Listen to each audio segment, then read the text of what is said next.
Bayangkan kamu sebagai rakyat biasa, bergulat dengan harga bahan pokok yang makin melonjak, listrik yang mahal, ongkos transportasi yang tak pernah stabil. Lalu kamu tahu bahwa wakil rakyatmu yang seharusnya memperjuangkan kamu mendapat tunjangan rumah puluhan juta rupiah, sambil tidur saja mungkin sudah kenyang fasilitas. Jika kamu marah, kamu tidak sendiri, karena sekarang DPR Indonesia sedang berada di titik di mana publik tidak hanya mempertanyakan apa yang mereka lakukan, tetapi juga harus mempertanyakan siapa mereka sebenarnya dan untuk siapa mereka bekerja. Bab 1, Peran dan Harapan Besar DPR. DPR sebagai lembaga legislatif mempunyai 3 fungsi pokok: membuat undang-undang, mengawasi jalannya pemerintahan, dan merumuskan anggaran. Dalam idealnya, DPR adalah tempat rakyat bersuara, pemegang amanat rakyat untuk kontrol demokrasi. Ketika pemilu berlalu, rakyat berharap wakilnya akan mengusulkan undang-undang yang pro rakyat, menekan korupsi, memperbaiki kualitas hidup transportasi, pendidikan, kesehatan. Tapi harapan itu kini tercekik oleh berbagai kontroversi. Bab 2, Kontroversi tunjangan jumbo dan kepekaan sosial. Tunjangan rumah Rp 50 juta atau bulan. Wakil Ketua DPR RI, Adis Kadir, menyebut bahwa tunjangan rumah 50 juta rupiah per bulan make sense karena biaya kontrakan di sekitar Senayan dan fasilitas yang dibutuhkan wakil rakyat. Anggota DPR Nasim Khan bahkan menyarankan adanya gerbong kereta khusus area merokok Dika, muncul dari logika bahwa wakil rakyat harus nyaman dalam mobilitasnya. Ketika rakyat sedang kesulitan ekonomi, inflasi, PHK, harga bahan pokok tinggi, isu tunjangan jumbo menjadi simbol bahwa wakil rakyat jauh dari realitas. Netizen mengecam, media sosial meledak. Banyak yang menanyakan, apakah ini adil? Klarifikasi dan pengumuman penghapusan pemerintah dan DPR menanggapi dengan janji mencabut beberapa tunjangan. Presiden Prabowo Subianto bahkan menyatakan bahwa beberapa tunjangan dan fasilitas anggota DPR akan dicabut. Bab 3, Pernyataan kontroversial dan asbun asal bunyi. Adis Kadir mengatakan bahwa tunjangan rumah tersebut masih make sense. Netizen menertawakannya, menyebut bahwa wakil rakyat tidak merasakan kemacetan dan beban rakyat yang harus mengontrak atau kos jauh dari kantor. Pernyataan Nasim Khan tentang gerbong merokok, ia mengusulkan satu gerbong khusus merokok atau kafe di kereta api demi kenyamanan wakil rakyat. Dilihat banyak orang sebagai contoh ketidakpekaan terhadap kesehatan publik dan norma transportasi umum. Itu pertanggungjawaban dan dinamika partai.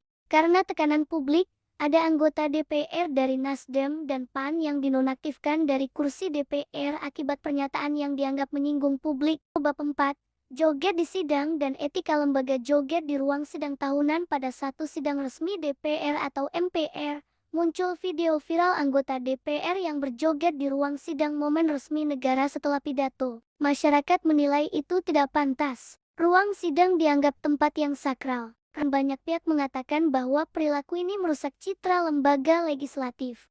Harapan bahwa DPR adalah institusi serius, penyusun undang-undang, pengawas pemerintah, jadi dipandang enteng ketika anggota legislatif bisa joget. Bab 5, Kritik legislatif dan kinerja. Di tengah kritik legislatif vs kecepatan pekerjaan, publik menilai bahwa meskipun tunjangan dan fasilitas DPR makin besar, kinerja legislatif, pembentukan undang-undang, pengawasan, kontrol anggaran dilihat cenderung lambat atau minim kehadiran. Undang TNI dan dualisme militer politik. Salah satu kontroversi besar adalah revisi Undang-Undang TNI yang menyebutkan perluasan pejabat aktif militer menduduki jabatan sipil. Kritik muncul bahwa ini bisa mengembalikan era di mana militer punya peranan langsung dalam urusan sipil. Karena protes publik yang masif, DPR dan pemerintah sepakat mempercepat pembahasan RUU yang memungkinkan negara menyita kekayaan pejabat publik yang tidak bisa dijelaskan. Bab 6, Demo dan reaksi pemerintah. Demonstrasi besar di berbagai kota. Orang-orang turun ke jalan bukan hanya di Jakarta, tetapi di berbagai daerah, memprotes tunjangan anggota DPR, fasilitas mewah, dan kepekaan yang hilang. Fasilitas dan perjalanan luar negeri DPR salah satu pemicu kontemporer. Fasilitas luar negeri, perjalanan dinas, dan tunjangan yang terkait dengan itu menjadi sorotan. Apakah semua ini masih relevan di tengah beban rakyat? Sebagai respons, beberapa tunjangan anggota DPR dijanjikan akan dicabut, fasilitas dikurangi, perjalanan luar negeri dibatasi. Langkah ini sebagai upaya meredam kemarahan publik. Bab 7, masalah kepercayaan dan transparansi data dan rincian yang tidak jelas. Publik menuntut transparansi, tunjangan apa saja yang diterima, berapa besarannya, siapa saja penerimanya, dan apakah ada pengawasan terhadap pemanfaatannya. Banyak laporan yang tidak memuat detail spesifik, sehingga muncul tuduhan uang ditelan rakyat. Peran media sosial dan viralitas isu video, screenshot, pernyataan viral memicu gelombang cepat kemarahan. DPR merasa terbakar oleh media sosial. Saat rakyat sering mengeluh soal kenaikan harga, subsidi yang mencair terlambat, pendidikan dan kesehatan yang belum rata, di sisi lain DPR membahas fasilitas dan tunjangan yang dianggap mewah. Bab 8, rangkuman kontroversi terpopuler dan tokoh-tokoh yang terlibat. Adis Kadir, Wakil Ketua DPR RI, yang menyebut tunjangan rumah 50 juta rupiah make sense. CNN Indonesia Nafa Urbach, anggota DPR dari Nasdem, membelat tunjangan rumah, menyebut biaya transportasi dan macet sebagai alasan dukungan fasilitas tinggi. Nasim Khan, usulan gerbong kereta merokok atau kafe, menjadi simbol pernyataan yang dianggap tidak selaras dengan norma publik. CNBC Indonesia Muhammad Doli Kurnia, komentar bahwa kenaikan gaji PNS tak tepat di tengah kondisi ekonomi rakyat yang susah. Bab 9, kenapa ini bisa terjadi sekarang? Banyak masyarakat merasakan tekanan ekonomi.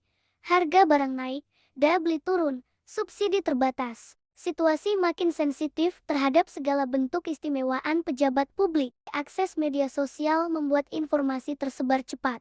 Video pernyataan, gambar fasilitas, data tunjangan, semua bisa viral. DPR serta partai politik tidak punya banyak ruang untuk meredam isu. Janji transparansi, efisiensi, pemerintahan bersih menjadi tuntutan mendasarnya. Jika DPR dianggap tidak menepati itu, publik marah. Tunjangan rumah, fasilitas mewah, joget di sidang ini bukan soal besar dalam nilai rupiahnya saja, tapi soal simbol bahwa wakil rakyat tidak memahami penderitaan rakyat.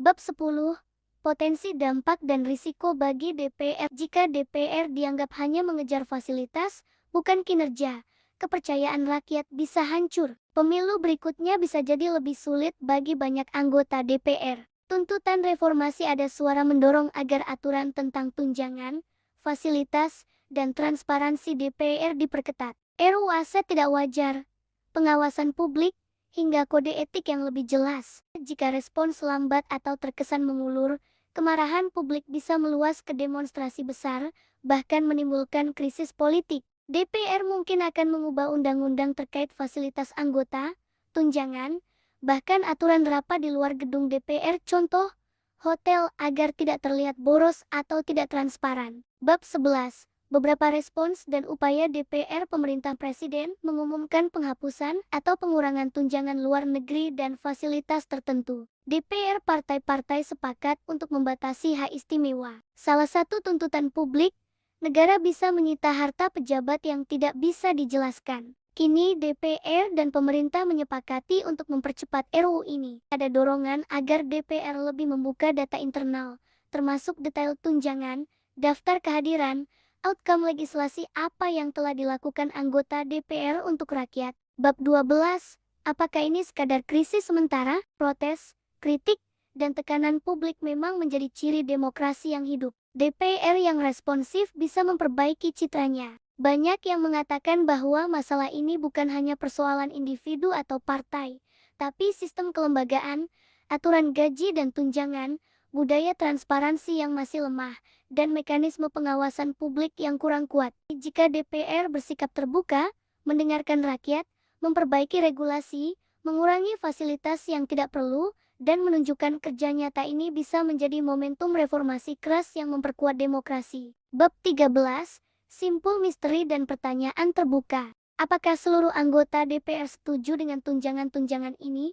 Atau hanya sebagian kecil yang diprotes publik? Seberapa jauh partai politik terlibat dalam menjaga fasilitas-fasilitas ini? Apakah ada tekanan internal agar anggota DPR tidak membocorkan? Siapa yang menjadi musuh terbesar untuk transparansi dalam DPR? Siapa yang mungkin diuntungkan dari status quo? Apa langkah selanjutnya yang bisa dilakukan oleh publik agar DPR lebih akuntabel? DPR adalah institusi yang sangat penting dalam demokrasi, tempat rakyat diwakili.